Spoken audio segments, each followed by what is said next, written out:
உங்களுக்கு இந்த சொந்தக்காரங்களே பிடிக்க மாட்டேங்குது? அவங்களுக்கு ஏதாச்சும் வேணும் அப்படின்னு வச்சுக்கேன், கடை வாங்கியாச்சும் காரு பைக்கு 1க்கு 2 வீடுன்னு எல்லாம் வாங்குவாங்க. என்னன்னு கேட்டா ட்ரீம் பிக் அப்படின்னு வாங்க.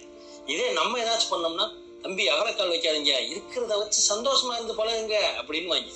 அவங்க பிள்ளைய பரீட்சையில மார்க் கம்மியா எடுத்தா, அப்பா ஒவ்வொரு ஆளுக்கு ஒவ்வொரு தரமா இருக்கும்ப்பா, படிப்பு தான் எல்லாத்துக்கும் முக்கியமா அப்படின்னு வாங்க. நம்ம பிள்ளைய மார்க் கம்மியா எடுத்தா, இதெல்லாம் எங்க உருப்பட போகுது, நான் தான் அப்பயே சொன்னேன்ல அப்படின்னு வாங்கி. இதே மத்தவங்க பிள்ளைன்னா, எப்ப சாதிக்க போற, இவ்வளவு வயசாகிட்டே போகுது, சாதிக்கிற மாதிரி ஒரு ஐடியா இல்லையா அப்படின்னு வாங்க. இதே அவங்க வீட்டு பிள்ளைன்னு வச்சுக்கேன், சாதிக்கிறதுக்கு வயசு தேவையில்லை தம்பி, எந்த வயசுல வேணாலும் சாதிக்கலாம் இல்ல அப்படின்னு 1008 எக்ஸாம்பிள கொண்டு வந்து உள்ள சொல்லுவாங்க.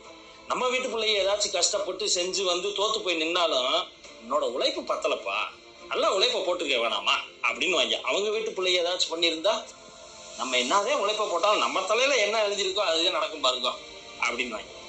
அதோடு நம்ம வீட்டுல ஏதாச்சும் ஒரு நல்லது நடக்கல அப்படின்னு வச்சுக்கேன், என்னப்பா காலங்கள் போய்கிட்டே இருக்கு, ஒரு நல்லது கூட நடக்கலையா அப்படின்னு வாங்க. இதே அவங்க வீட்டுல ஏதாச்சும் ஒரு நல்ல காரியம் தள்ளி போச்சு அப்படின்னா, நல்ல காரியம்னா டைம் எடுத்துதாங்க நடக்கும், கொஞ்சம் பொறுமையா இருந்தா எல்லாம் நல்லபடியா நடக்குங்க அப்படின்னு வாங்க. முக்காவாசி சொந்தக்காரங்க இப்படிதான் இருக்காங்க. நான் எல்லாத்தையும் சொல்லல, இப்படி இருக்க சொந்தக்காரங்களை பார்த்தா அப்புறம் பிடிக்குமா இல்ல என்ன அப்படி இருக்குமா நீங்களே முடிவு பண்ணிக்க.